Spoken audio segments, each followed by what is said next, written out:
Gençlik ve Spor Bakanlığı bünyesinde yurtlarımız hem pandemi döneminde hem de deprem döneminde çok önemli bir görev ifa etti ve bu noktada depremzedelerimizi de misafir ettik. Şimdi tabii eğitim öğretim dönemi başlıyor. Onunla ilgili hazırlıkları, eksiklikleri, sorunları tespit etmek üzere, yerinde tespit etmek üzere geldik. Deprem bölgesindeki illerimizi dolaşıyoruz. Burada konteyner kentimize geldik. Tabii çocuklarımızın burada spor yapıyor olmaları, onlar için alanlar oluşturması için de çaba harcıyoruz.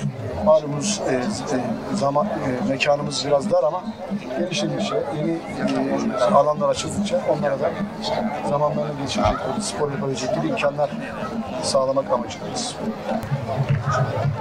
Adıyaman da yurt kapasitesi olarak 8'e yakın yatağımız var. Bunu arttırmak için çaba harcıyoruz. İlçelerimizde de yapıyoruz. Evet, tüm Türkiye'de özellikle kabinemizin önceliği, yönetimimizin önceliği deprem bölgesindeki yaraları süratle sarmak. Bunun için de bütün bakanlarımız kendi konularıyla alakalı temaslarda bulunmak, tespitlerde bulunmak için deprem bölgesine geliyorlar. Gün olsun. Gelecek güzel olacak. İşte yaraları süratle saracağız. Hepimizin amacı bu. Bütün kabinedeki arkadaşlar, bütün milletimizin amacı bu. Milletimiz ayağa kalktı, dayanışma gösterdi ve bu yaraları süratle sarmak için çaba harcayacağız. Herkesin çabası ortada, desteği ortada.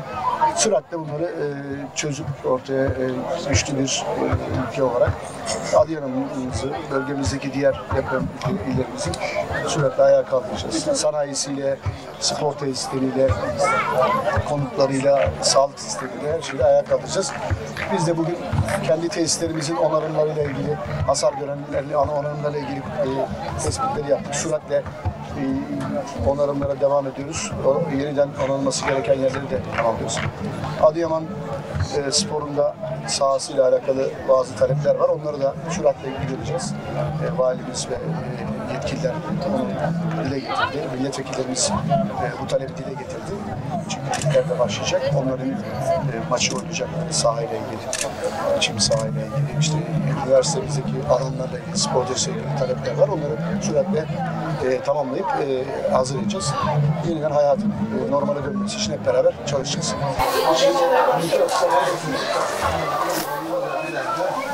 Kızlar direkt suyu size vereceğim. Orada siz daha bir dakika bardak biraz daha uzaktan.